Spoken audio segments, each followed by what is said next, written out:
and do not necessarily reflect the position of the management and staff of Guardian Network.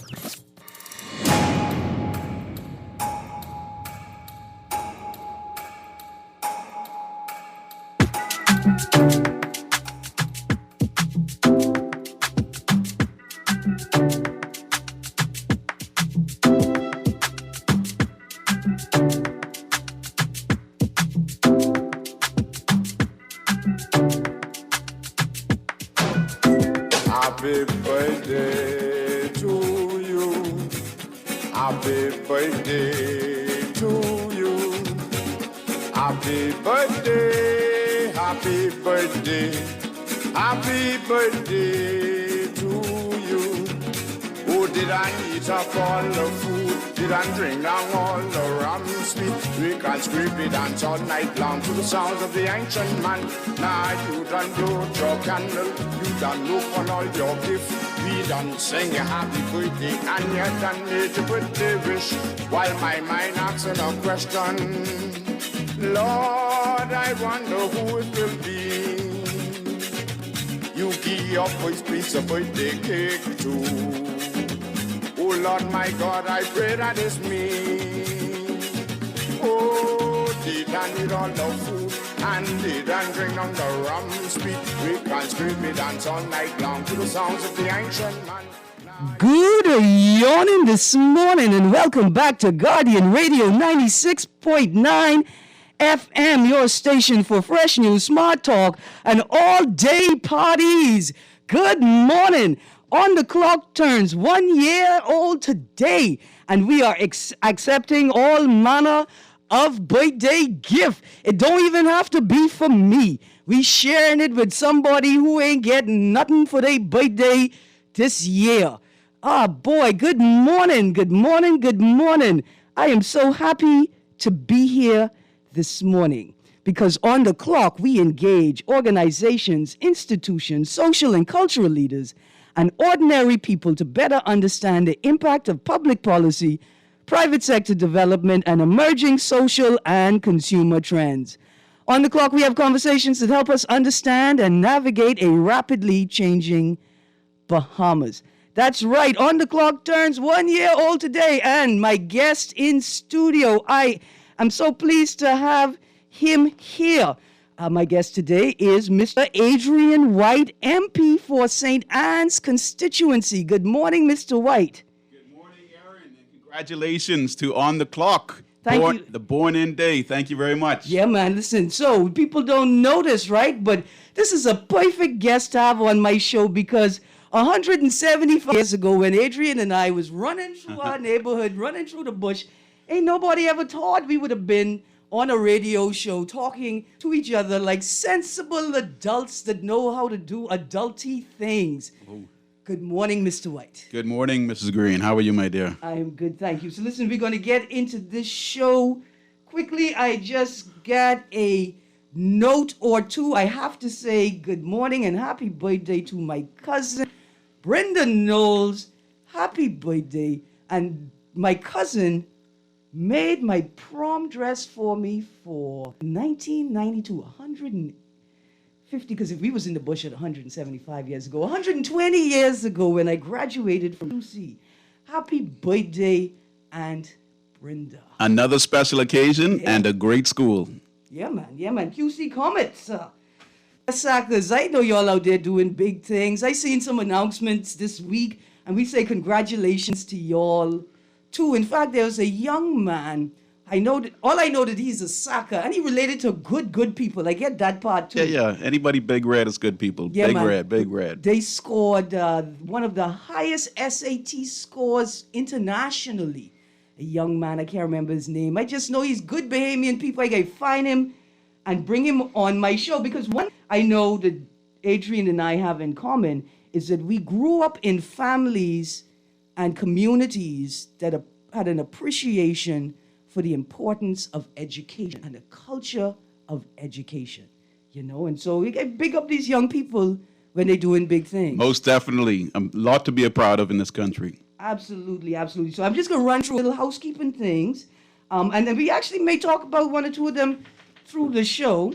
But I want to say Yesterday we had a plane crash. A pilot took off from the Linden International Airport yesterday morning. The pilot attempted to return to LPIA waters about 9 miles off of New Providence. He was rescued and brought to New Providence. But let me tell you all something about flying in the Caribbean. You can't just get up in one plane and fly, you know. This ain't like just jumping in your car and throwing it on the road. You know that it's a little wobbly. You know your turn signal on that side ain't working. You can't just jump in the plane and throw it in the air because of that. But I had the fortune of going to St. Croix.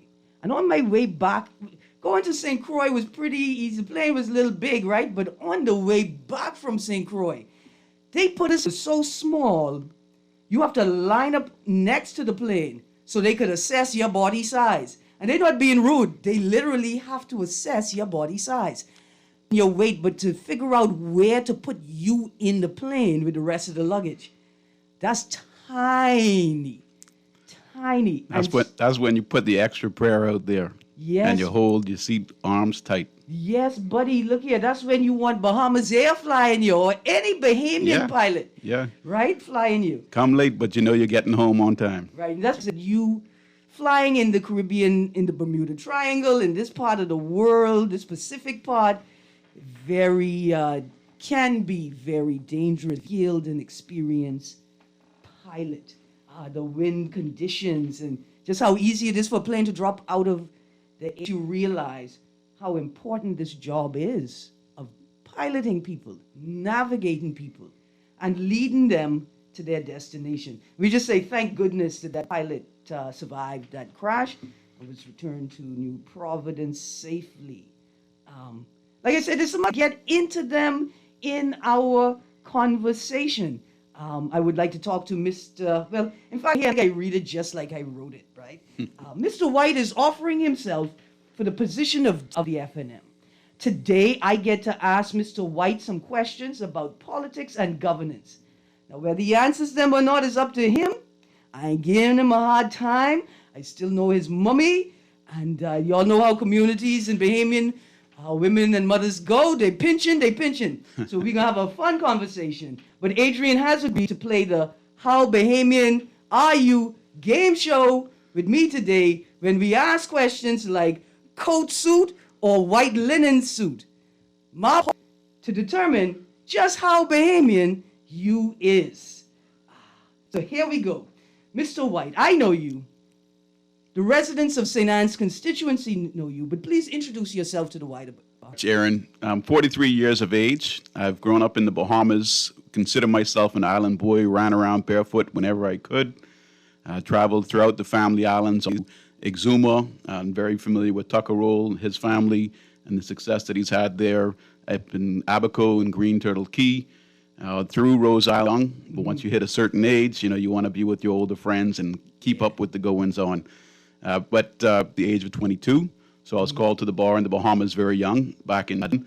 I worked at Higgs & Johnson. I worked with, as well as working with John Delaney. And then in 2014, I opened my own practice on Cable Beach.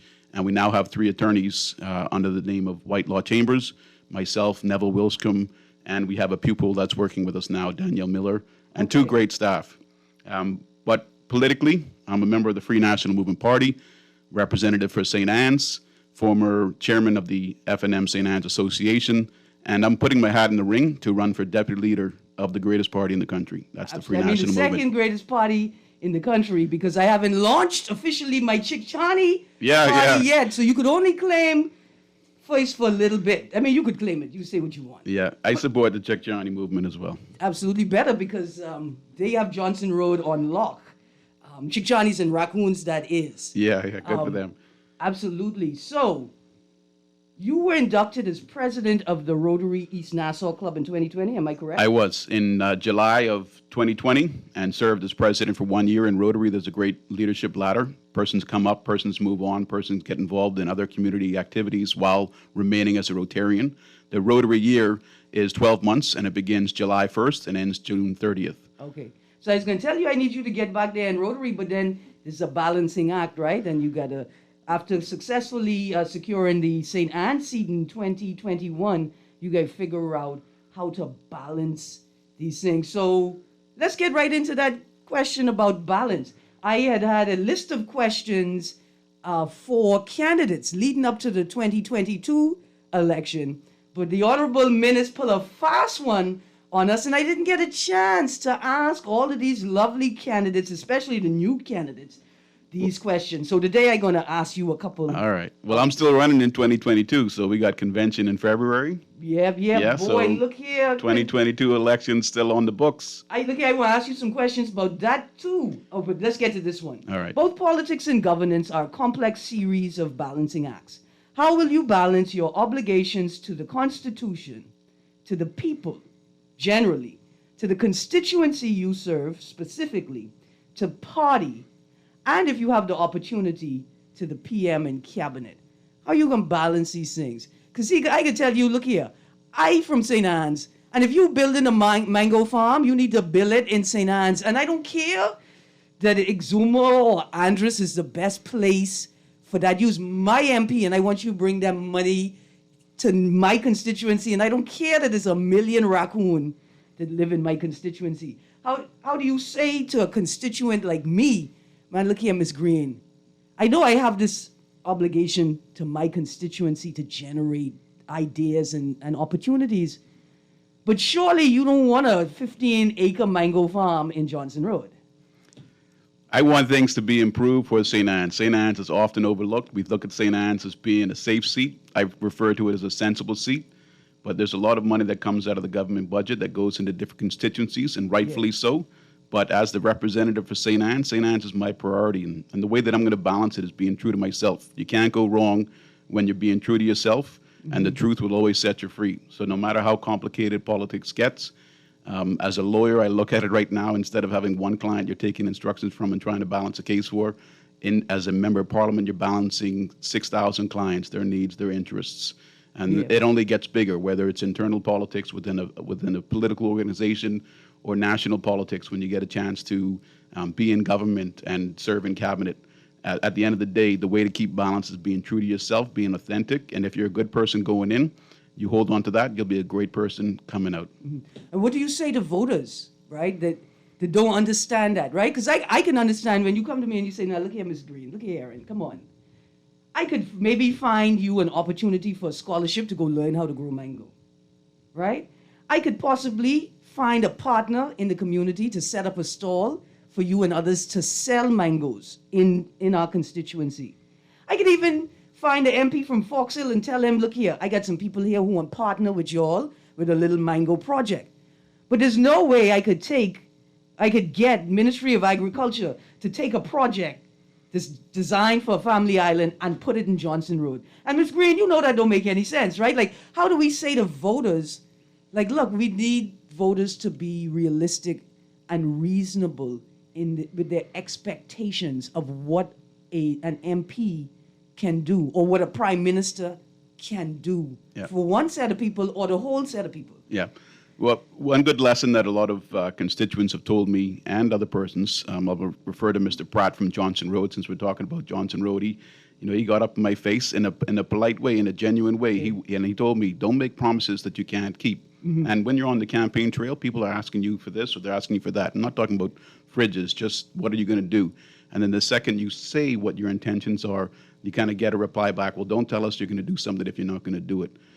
But when it comes down to a mango farm, 15 acres, any type of project like that, there isn't a reason why you have to automatically accept that something can't be done. You look at what Ellsworth Johnson did in the Yamacraw constituency. They have a massive farm now in what was just overgrown bush. It's a splendid complex on the property. But when you come to planning any project, something that I learned from being chairman of the Planning and Subdivisions Committee, Town Planning Committee, is that you have to have the available land in the case of a large project to do it. And if you can't have it there, you work some way that you can have a co-op, and individuals that are interested in it can be maybe out on Cowpen Road, have a plot out there on Cowpen Road.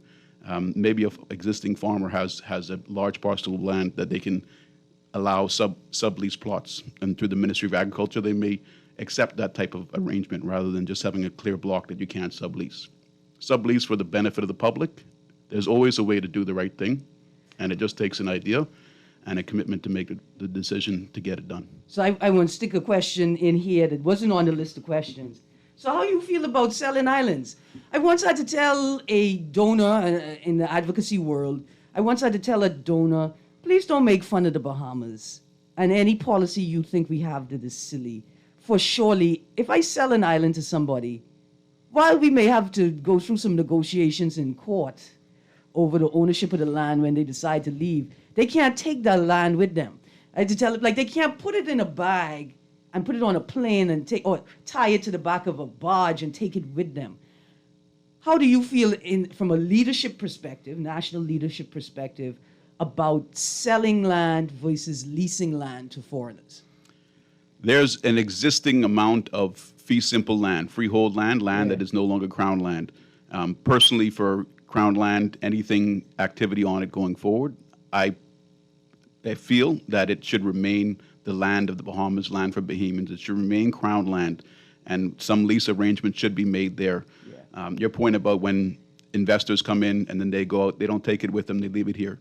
You know, there's different levels of investors, especially in private islands. Mm-hmm. You can have it where it's just a very high-end, wealthy individual that buys it, puts a few structures on it with approval, and then when they leave, those structures are there, they'll likely sell it. But you can have more intense developers who are doing it for some type of resort activity, mm-hmm. even the cruise industry. You know, we continue to see a lot of issues with cruise ships coming in and taking over because they can completely develop the entire landscape of an island. Mm-hmm. And for them, most of the time, it's a business arrangement. Yeah. If they need to pull out because the business isn't profitable, they may pull out and leave devastation. And that's what irritates the Bahamians most. But crown land going forward, let's keep that for Bahamians. Even a big development project, we need to be in partnership with them on that with no risk to our return. Absolutely. Absolutely. I got some texts here, and I just want to say, Adrian, thank you for coming on my show because my first and favorite texter has finally returned to me. Morning, Miss Greene. FNM, always FNM. Well, I did miss you, texter, and good morning to you, too. I got a couple of texts here for you, well, specific to this conversation, but I got to read them. Let me read them. Yeah. This is your show. You know what to do. This is the birthday show. But listen, as I'm reading through some of these texts, how are you going to balance FDI desire need, the desire and the need of the foreign direct investor with the wants and needs of the citizen and the local resident? How do we balance that? We balance it with what are the interests, what are the needs of our country first, and there's no problem. I think once we meet that calculation, once we meet that mechanism for determining that, on the face of it, we look at employment opportunities. We've had a history of people working in hotels, whether it's at a line staff level in the restaurants or maid services. Now we have pools, but we can definitely go way beyond that. You talked earlier about Bahamians receiving the highest SAT scores in the world. Yeah. And the truth is, Bahamians are excellent at anything that they apply themselves to, and at every levels, any background. You're not stuck in a position because of what street you were born in on. Yeah. It's all about your desire and drive in this world. And with foreign direct investment, we have to look at a situation, or we have to approach it where we're not letting the cart be in front of the horse. We're in charge of the rig. We're in charge of the operation. This is our land. We put the horse before the cart. We know what we want. We know where we want projects and developments to be, and that's where we invite people to come. We don't just simply sit back and allow them to come up with the ideas, and then we wonder, can we stamp this or not? Yeah. We have to think long term, and that really comes down to planning. Mm-hmm. Planning not only for Nassau and for New Providence, but planning for Andros projects in Grand Bahama, projects continuing in Exuma, projects all the way down in Inagua, where molten salt is. We have to keep building our economies. We can't look at foreign direct investment as the enemy as Bahamians. We tend to lean that way and think, oh, well, they're coming in to do something that we could do. Well, let's do it if we're going to do it. If not, let's go into an operation where we have things planned out, where there's opportunities for more than just the foreigners to participate in it through investment. That would be ideal. And there's definitely no hindrance or no bar placed on where Bahamians can be in those operations, from participating as entrepreneurs or from participating as employees, or what I think Bahama refers to them as their associates and team members. Absolutely. You know, for me, as an anti-imperialist, anti-capitalist advocate, I understand the role of the mega resort, of tourism generally in the mega resort in the Bahamas. And I don't say burn down the mega resort. I say, how do we work with, how do we use what the mega resort has that we don't have to enhance and sustain what it is we are trying to do, right, on the side of that. So listen, I've got 2 calls. I've got a couple of texts. Let's go to the phone line, producer. Let's go to the phone line, and then we're going to go to a break, and then we're going to play the game, because the game is the best game of all. How Bahamian are you? Caller, you're on the clock. Hey, good morning, Erin. How you doing? I'm good, thank you. How are you? I'm doing fine, thank you. Good morning to the nation. Who's your guest, Erin? Adrian White, member of Parliament for St. Anne's. You're a good man. You're a good friend, the family man. Oh, good morning, Mr. White. How are you? Good morning. Thanks for joining this birthday show for On the Clock. I'm doing well. And you? I just wanted to join in. I was tuning into the conversation on land and development of land in our country. Good man. And seeing it, so this is a driving point for me, Erin. Over the last 20 years, odd, I believe that we need to have a national development land policy, we do, or legislation rather, in place. Urban development, specifically, that determines how every community is going to be developed over the next 50 to 100 years in our country. I believe that we need to have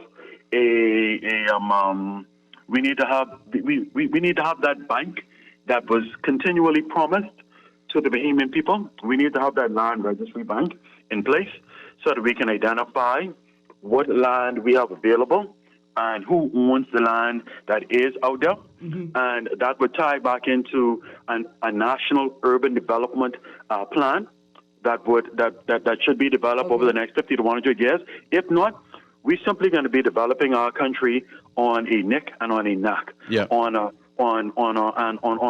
policy of who comes in and where we can fit them in, rather than this is the structure in our country, this is the direction that we're heading in, this is the amount of land that we are prepared to lease within every government term, no more. Certainly it could be less, but certainly no more, because we have future generations to consider. And then finally, Erin, we have to consider the fact that we are a small nation with limited resources, in particular with land, and we have to be very careful how we manage the little resources that we have, because land is a key to wealth creation, is the key to development, and it holds the key to the development of our future. And whoever holds that land determines how our future and how our country will unveil itself and will continually develop or remain stifled in the immediate, Thank you very much. in the Erin, is that Anton? Yeah, that's Anton. Yeah, so Anton, you're right on point. You know, sometimes I don't always agree with everything you're saying or the way that you get around to the point. But actually, in 2010, Minister of Environment back then, Earl DeVoe, he introduced, and it was passed in Parliament, the Planning and Subdivisions Act, and that called for the creation of a land use plan. Exactly what you're talking about, a land use plan and land use policies. That would govern it all. It didn't go so far as to say we need to first find out who owns all the property, but that is exactly what you're talking about. And as I served as the chairman of the Town Planning Committee, I realized that we weren't applying that in the order that it should be applied. The Department of Physical Planning, which the Town Planning Committee works with, is the sort of last approval for the Ministry of Works. So you have a Ministry of Works that's in charge of the Department of Planning, basically saying this is what we're going to be doing, and then the Department of Physical Planning, Town Planning Committee says, yes, you can go ahead and do that, rather than the other way around, where we have a plan, Ministry of Works, let's now let you guys get the objective figured out and get this project underway. Yeah, absolutely. Man, Antoine, I don't know why you was calling like that, because I wanted to ask you what was going on in Grand Bahama with the local government election. Why it looked like the PLP ran in local government election. I thought that wasn't allowed. Anyway, but those are good points that you made. I just got to make this point.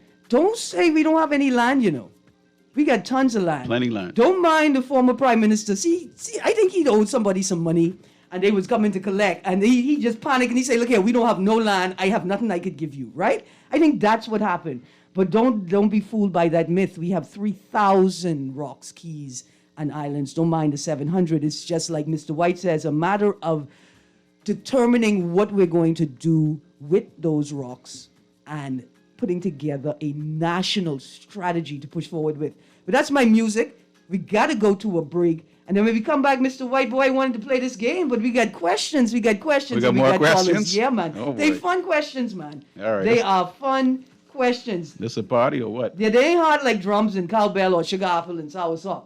Let's go to that break, producer. You guys stay tuned to Guardian Radio 96.9 FM. We will be right back with Mr. Adrian White. Amen.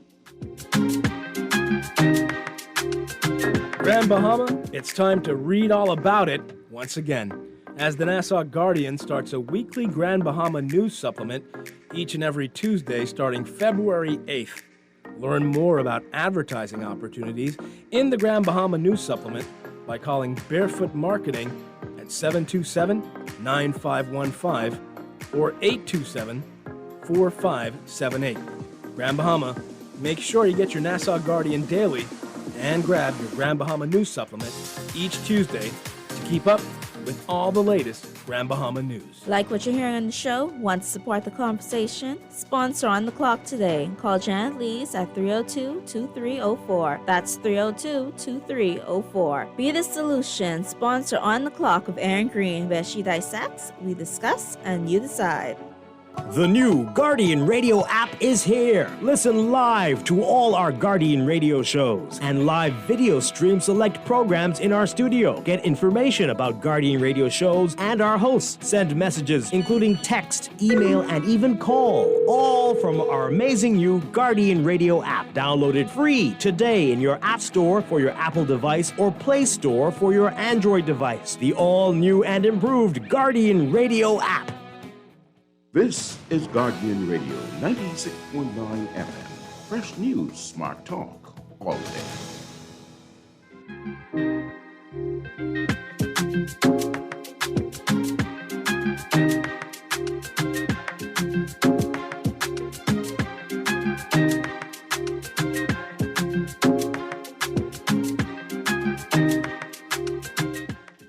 Good morning and welcome back to Guardian Radio 96.9 FM. My guest this morning is Mr. Adrian White. And before we get into the slap up, how Bahamian are you game show portion of this show, I've got some callers, I've got some texts. Now, guys, I got 20 minutes left in the show. This text is a doozy, Mr. White. Let's bring it. Bring All it. right. Game time. Who is Mr. White? As his name implies, sneaking through that so-called safe FNM seat in St. Anne's through Brent Simonet. I might as well tell you he will need to debate and be thoroughly scrutinized that he does not serve special interests and unjust ways, especially in former leader and experience under FNM government. Okay. I read it just like it said just now. I want to respond to this by saying we need to debate and thoroughly scrutinize everybody. Yeah. Everybody. I heard the first part of that, Yeah. and there's this comparison to Brent Simonet. There'll always be a comparison to somebody that either you resemble for persons that can't see too far. But I'm my own man. Nobody else wears the pants that I wear. Nobody else walks in the shoes that I walk. I've always lived a life that has been separate and apart from the norm, and that's because I've always been driven to do what is right in my mind, what is right in my heart, and what is the best thing for the people around me and this country. I mean, we're blessed to live in the Bahamas, and we don't have any obstacles. No one's tying my shoes, causing me to trip up on issues of appearance or race. That's old news as far as I'm concerned, or that's the problem that other people can remain to be stuck on. I'm moving forward. I'm jumping over obstacles. I'm breaking down doors. I'm walking into opportunity. Mm-hmm. Now, race is an issue for me, right? Like I told you when you were campaigning for Brent, I said, look here, I don't have a problem with Brent as an MP. Brent is a good MP. I like Brent as an MP. I want him be my MP. Part-time employment program focused on maintaining lots, medians, the environment, keeping it safe for walking community, the renovations, the reworking of the Blair Johnson Road, Fox Hill Road intersection. Pretty good working relationship with the maintenance teams, whether it was Ministry of Works or now Beaches and Parks. However, those contracts are issued. I don't have a problem with Brent as an MP. I said, and my problem with Brent as a PM is less to do about race and more to do about economic status and class and political ideology put together. And while those things can't sort of be separated, it's not primarily about race at all, right? So put that aside. I grow up with you. We get bite by mosquito together. I watch you all catch lizard because at that age I still scared to catch lizard, but I wasn't into the catching lizard part, right? So I know you, Bahamian. And you were not just president of Rotary, but you had a presence in Rotary that made your ascension to the presidency possible. Correct. Right? You come into this game with your own credentials. And other MPs who have come into the seat that we all think is safe because of Brent have brought their own credentials and energy to the community. William Allen and Loretta Butler Turner with after-school programs for young people, maintaining a community space. Hubert Chipman. Yeah, boy, look here. I forget about Chipman. He's another Hubert Alexander, right? Hubert Alexander. Chipman, Hubert Alexander. Yeah. I don't know where y'all F&Ms I be know. growing. Where do y'all be growing these Hubert Alexanders? That's powerful names. But did voters bring up race? Voters didn't bring up race that I can recall. You have people that say, well, St. Anne's is a safe seat. There's white people that live there, so you got to throw a white man in there. There's some other idiots who will say, well, even a dog could have ran on the F&M ticket in St. Anne's, and the people would have voted for that dog because it was F&M. That's short-term thinking. In the Bahamas, the reality, I think, is in any sort of democratic society, you have an issue where candidates are weighed either on performance or on appearance. And, it's every man has a vote. It could be a popularity contest.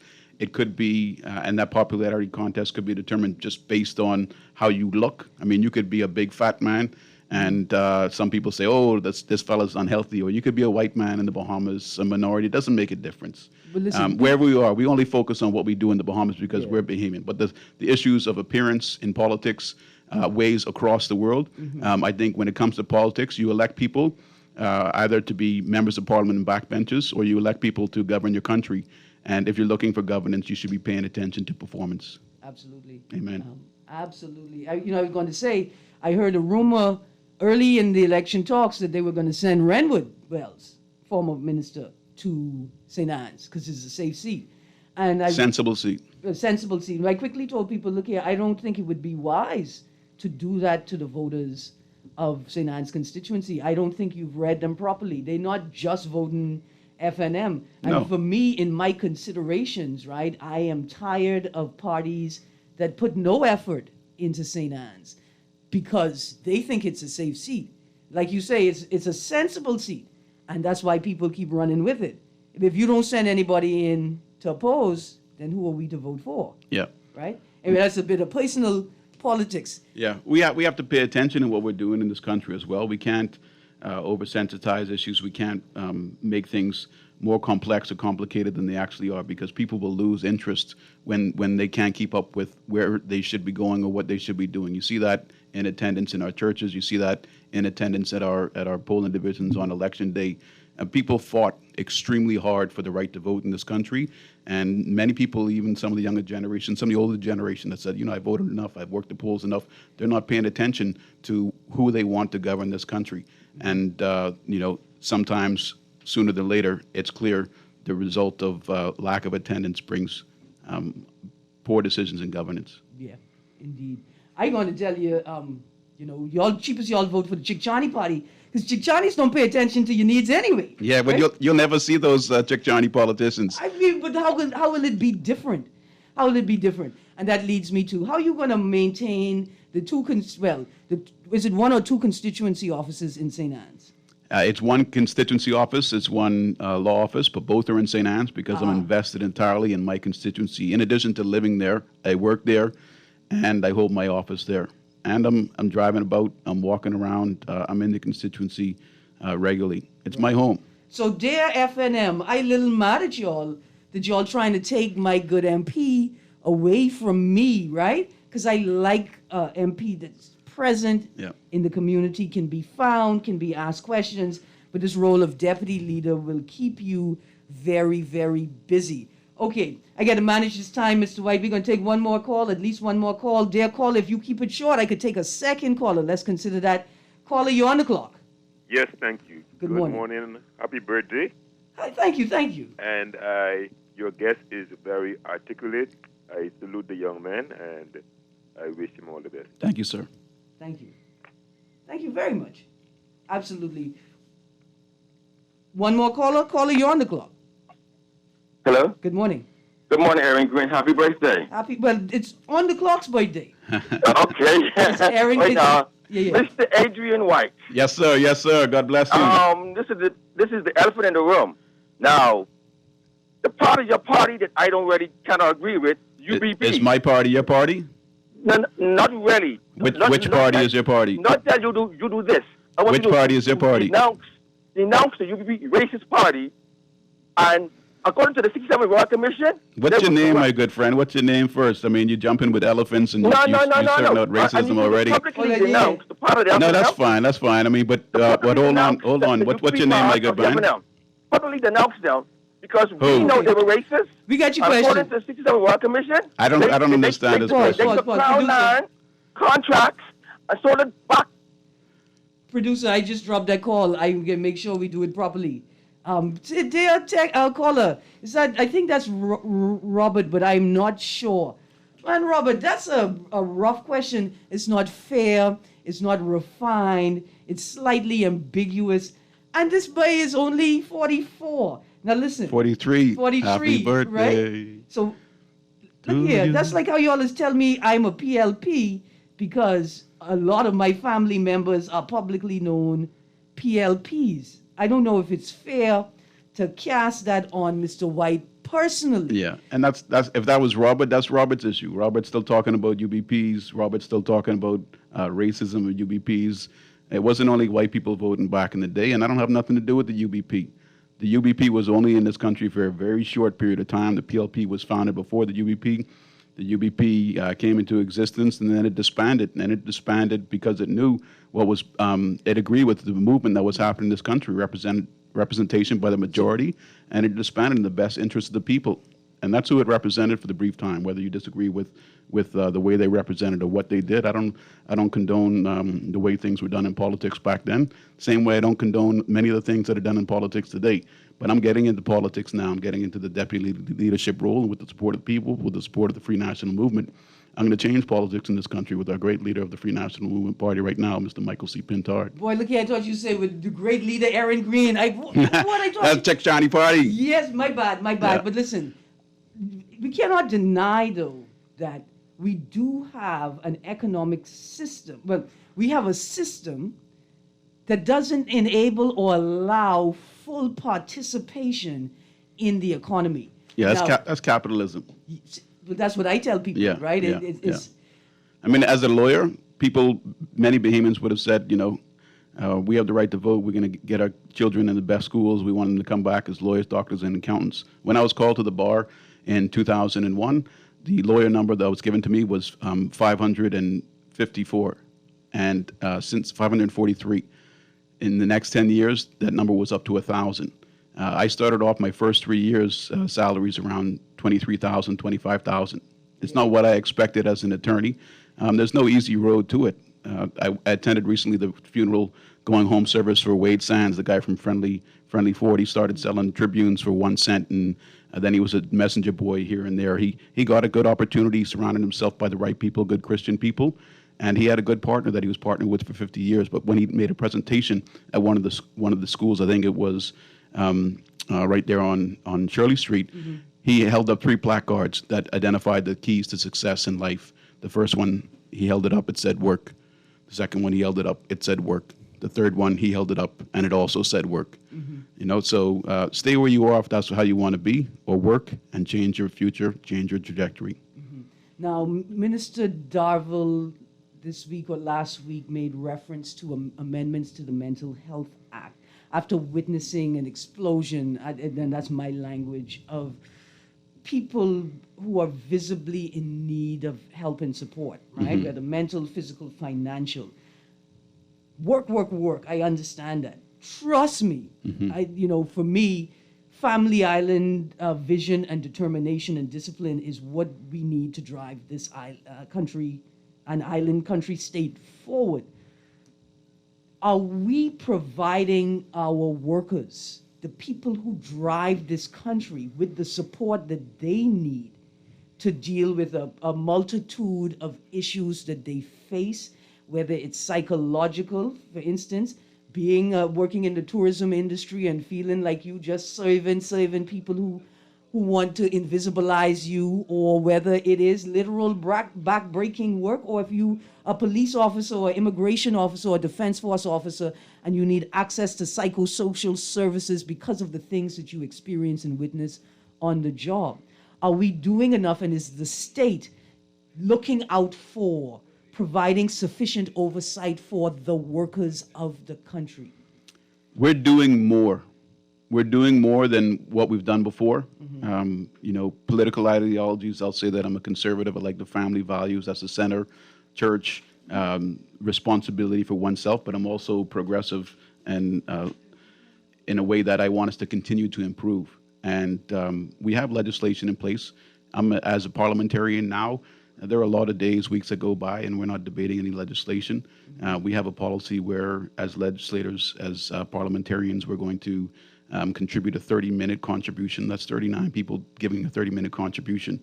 I would prefer, especially on pieces of legislation like mental health, but more recently, legislation that needs to be put in place on domestic violence, on marital rape. These issues, these don't need to be platforms that last until the last year of any administrative term. These can be done in a matter of months, and it doesn't need everybody debating, so long as the purpose and the reason for the proposed bill is just, and it's for the benefit of the people. Then that's how we need to get it in and get it done, and that's how we show that not only we're doing more, we're doing it quicker now because we're more efficient, and we're looking out to position our people. Each administration does their best to do that.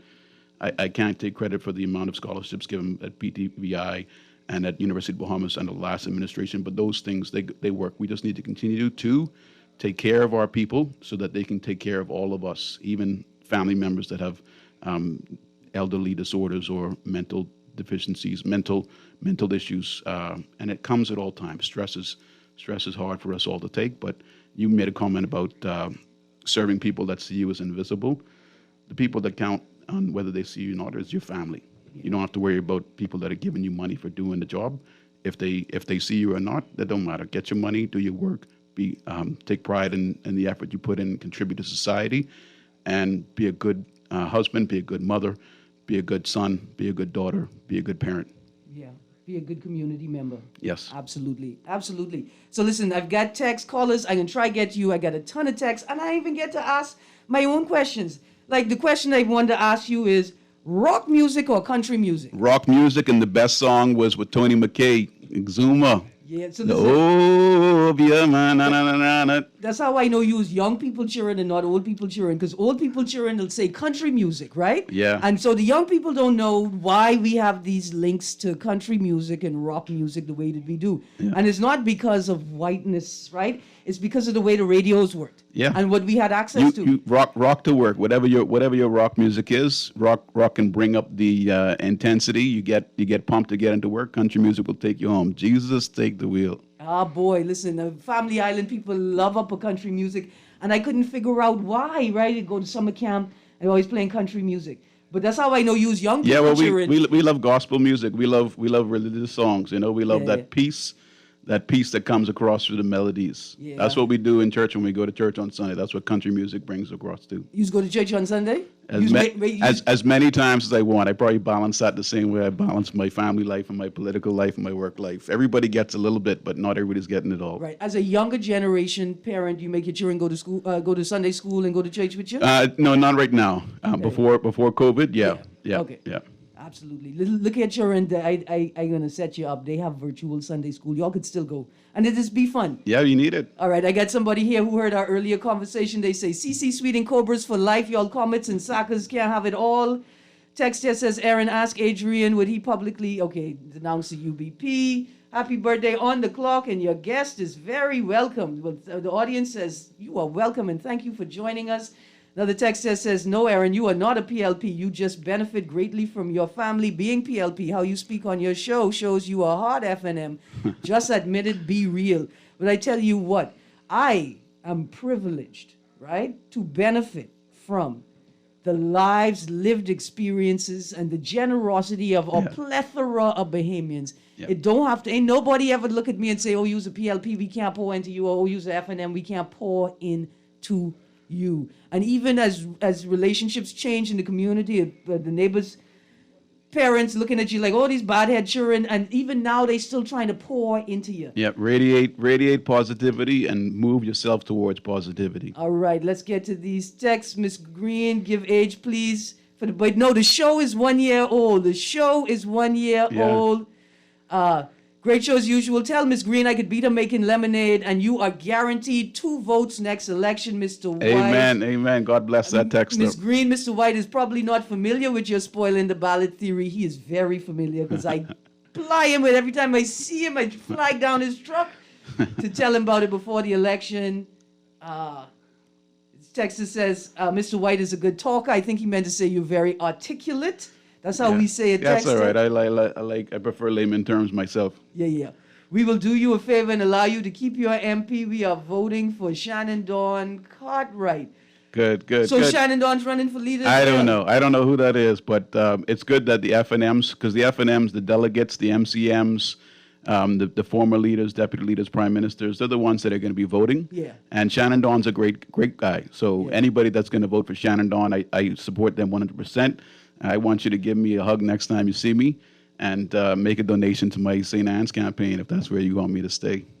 Y'all hear that? Marketing. Listen, it's great when we can encourage participation. You don't have to vote for me. I just want you to participate. And that's the message behind the Spoiling the Ballot campaign, which is even if you haven't found somebody you want to vote for, you can still participate in the electoral process, and that's what's most important. Another text, good morning, Miss Greene. I'm tuning into this great show, and Adrian White is a great guest. Woo-hoo. Another text, Mr. White, talking about Andros. Can we start building the bridge from Nassau to Andros? We already have 70% of the materials. I think we definitely need a ferry going across there every day. Just like Bahama Ferries is going over there. We need a plan for the communities over there. Agriculture is huge. Agriculture can make a ton of money.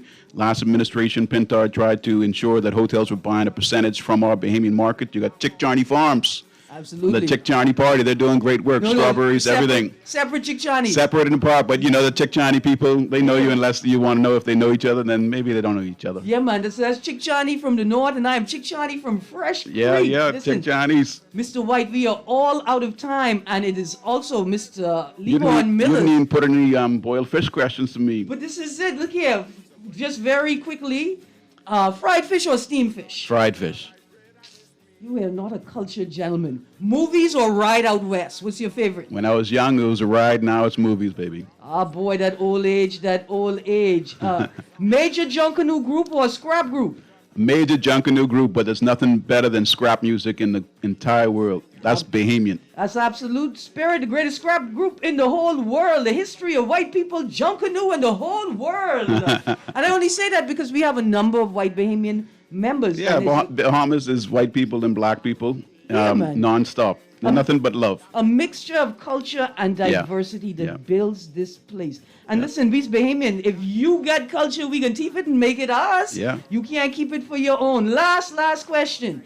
Beach, canal, or boat? Beach. Beach is your favorite. Let me go on the beach. Yeah, I need shade these days. All right. Now, and I don't need rum anymore. Nice clean coconut water is excellent. Good. That's me and you. We could put that down. Thank you, Mrs. White. We were never drinking, so don't worry about that. Last to go, chicken in the bag or conch snack? Chicken in the bag now. It used to be conch snack, but chicken in the bag. Look at these. Rosie's, Dirty's, the same place. Bamboo Shack. We love it. Oh, happy birthday, happy birthday. Listen, I gotta go because guess what? It's not only my birthday, but Unleashed with Levon Miller is also 1 year old. You guys, listen, have a great day today, Mr. White. Thank you for joining me. And we didn't get into any of that F&M deputy politics because it looked like Dwayne Sands and Ellsworth Johnson, they got a bit of a tickle. You know, the big sister come in, and I didn't know what side she's going to fall on, but buddy. You can't go wrong when good people step up to serve. There you go. You guys in the F&M, you have a clean, safe, friendly, supportive election. I can try to get some of those other guys on the show. I gotta go. Happy Producer, birthday to you. take us out of here. Thank you so much. Thank you, too. Thank you to my audience for staying tuned for a whole year. Continue to join me. We'll be right back. Birthday to you. Happy birthday to you. Happy birthday, happy birthday, happy birthday.